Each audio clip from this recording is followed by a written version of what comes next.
The Boy at the Back of the Class by Anjali Rauf. Chapter 1. The Empty Chair. There used to be an empty chair at the back of my classroom. It wasn't special. It was just empty because no one was sitting in it. But then one day, just 3 weeks after school started, the most exciting thing that could ever happen to anyone happened to me and my three best friends, and it all began with that chair. Usually, the best thing about starting a brand new semester is that you get extra allowance to buy new school supplies with. Every year on the last Sunday of the summer break, my mom takes me on an extra special adventure to hunt down my notebooks for the new school year. Sometimes I get so excited that my feet feel jumpy inside and I don't know which store I want to go into first. There aren't many nice school supply stores where I live. The only ever have boring dinosaur sets for boys or princess set for girls. So mom takes me on the bus and then the train into the city where there are whole streets of stores, even huge department stores that look like tall blocks of apartments from the outside. Last year I found a space-themed notebook with pictures of an astronaut floating past the moon. It was on sale too, so I bought a pencil case, a compass and protector set, erasers and a long ruler, and still had nearly a pound left over. The ruler is one of my favorite things because the astronaut floats across it in water mixed with silver stars. I played with it so much that the astronaut got stuck to one side. But it wasn't my fault. Mr. Thompson, our teacher last year, had such boring voice that my hands needed something to do. That's why it's important to have fun stuff with you in class because you never know when you will need to stop your brain from falling asleep or doing something that might get into your detention. This year I bought a Tintin, a snowy set. I love Tintin, even though he's the only character in a comic book that isn't real. I want to be just like him when I grow up. I think being a reporter and getting to solve mysteries and go on adventures must be the best job in the world. My mom and dad used to buy me a brand new Tintin comic book for my birthdays, and mom saves all the comics her library is about to throw away because they are too old or ripped and gives them to me. So I have a whole collection of them now. I have read them all at least 50 times, but I will have to think of another pet besides Tintin's dog, Snowy, to travel with because I am allergic to dogs. I don't think cats or hamsters or even trained mice could be half as useful as Snowy, and even though I have thought about it for at least a year now, I still haven't come up with anything. Because the Tintin school supplies were a lot more expensive than the astronaut ones and weren't on sale. I could only buy a pencil case, a small ruler, and two erasers. I had to think about it for a very long time, but in the end, I decided spending all my lines at once time was worth it. Not just because everything had Tintin on it, but because if you press a button on the pencil case, Snowy barks and Captain Haddock's voice cries out, blistering bernacles. I have already been yelled at for pressing it in the middle of math class this year, but if you can't press a barking dog button in math, then I don't see the point of it. I don't like math. Simple math is fine, but this year we are learning about long division and square numbers and all sorts of things that my brain doesn't like doing. Sometimes I ask for help, but it's embarrassing putting our hand up too many times to ask the same question. I'm lucky because Tom and Josie and Michael always help me with things I get stuck with. They are my best friends and we do everything together. Tom's got short spiky hair and a side smile and a big Adam's apple that looks like a ping pong ball got stuck in his throat. He's the smallest in our group, but he's also the funniest. He only joined our class last year after his parents moved here from America, but we became friends instantly. He has three older brothers who all tease and bully him. Not seriously, only a joke, but I think they steal his food too, which is why he's so skinny and always super hungry. I once saw him eat a whole pizza with extra toppings and a double cheeseburger for lunch and still not feel full. So I hide my snacks and chocolate bars from him when I can. Josie has large brown eyes and at least a million freckles across her face. She's tall and gangly and is always chewing on her hair.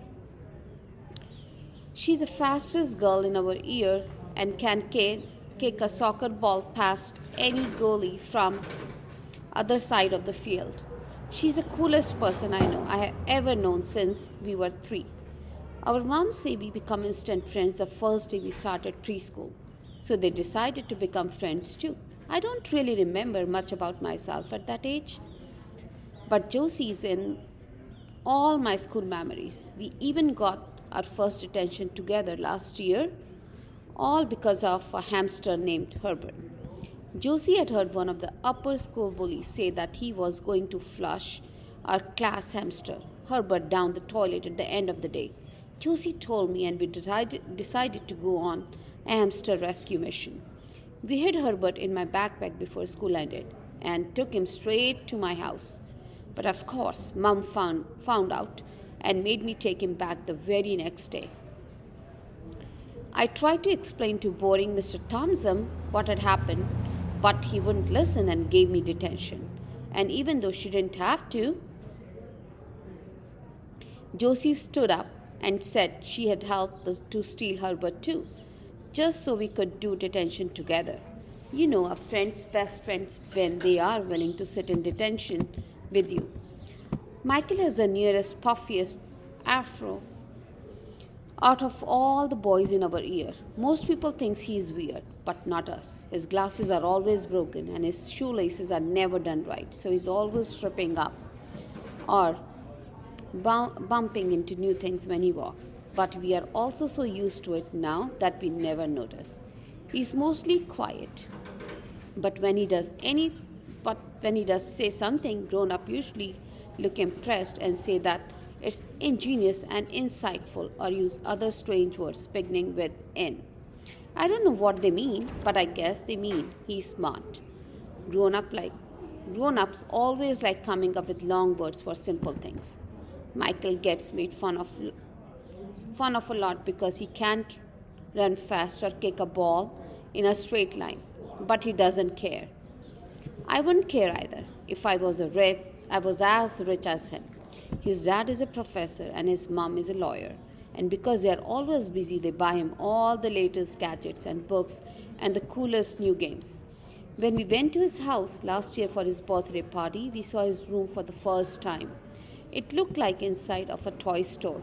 I think it must be easier not to care about what people think when you have bought that many toys in your life. Josie and Michael are always competing with each other to see who can get the most gold stars and A's in class.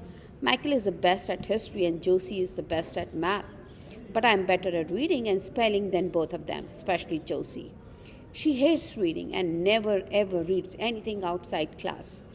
She says she doesn't have an imagination, so there's no point to reading books. I find that strange because how can anyone not have an imagination? I think she must have had one when she was younger, but that it was knocked out of her because she fell off her bike last summer. Mom says people without imaginations are dead inside. I don't think Josie is dead anywhere. She talks too much. Having 3 best friends can make school seem like the best place to be, even on the most boring day. Although this year, school has become a whole lot more fun, and that's because of our new teacher, Mrs. Khan. Mrs. Khan has extra bouncy hair and always smell of strawberry jam, which is much better than smelling like old socks like Mr. Thompson does. She's new to the school and extra smart, much smarter than Mr. Thompson ever was. And she gives us prizes on Fridays, and we have all been good. When we all have been good. No other teacher in our year does that. Mrs. Khan lets us do all sorts of interesting things that we have never done before. In the first week of school, she helped us make musical instruments out of things we found in school's recycling bin. And in the second week, she bought in a brand new comic book to read to us that wasn't even in the school library yet. Then in the third week, something happened that was so surprising and made everyone so curious that even Mrs. Khan couldn't make us focus on our lessons properly. And it all began with the empty chair. It was on the third Tuesday after school had started and Mrs. Khan was taking attendance. She was just about to call my name when there was a loud knock at the door. Usually, when there's a knock on the door, it's just someone from another class bringing a note.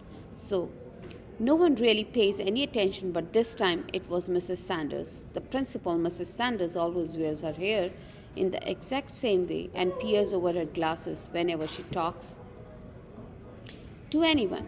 Everyone is scared of her because when she gives detention, she doesn't just make you sit in the room, she makes you memorize long words from the dictionary and doesn't let you leave until you have learned them all by heart. The meaning and the spelling. I have even heard of lower graders being stuck in detention for hours because they had to learn words that were as long as this page. So when we saw it was Mrs. Sanders at the door, we all fell silent. She looked very serious and she walked up to Mrs. Khan and we all wondered who was in trouble. After she had whispered and nodded for a few seconds, she suddenly turned around and peering over her glasses at us, pointing to the empty chair at the back of the class. All of us turned around to have a look at the empty chair. This was a chair. As I said, it was a pretty ordinary chair and it was empty because the girl named Dana left our class at the end of last year to move to Wales. No one really missed her except for her best friend Clarissa. Dana had been a bit of show off and always talking about how many presents her parents got her every week and how many pairs of shoes she had and all sort of other things that no one else cared about.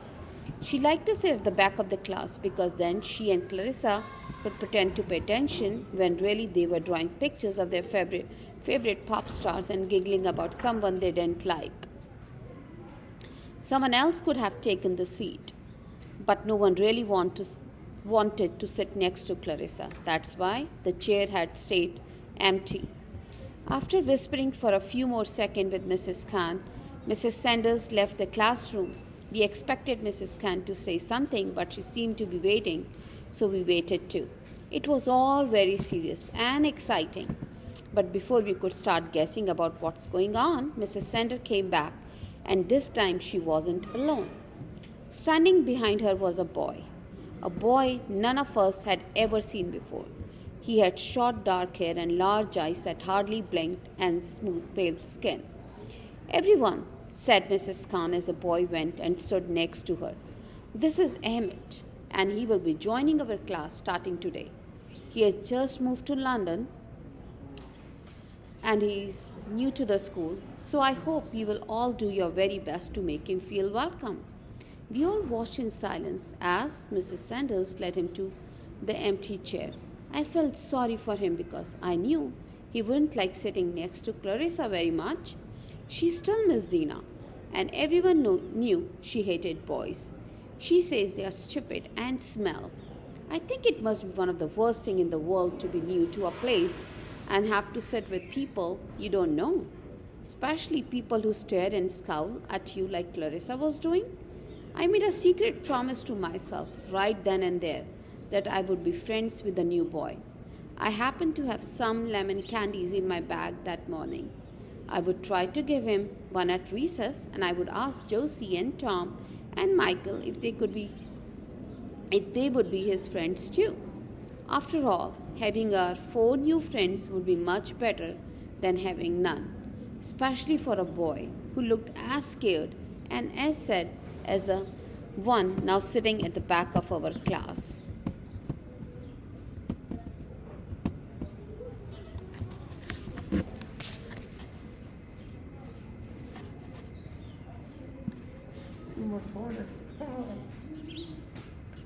So, did you see the email?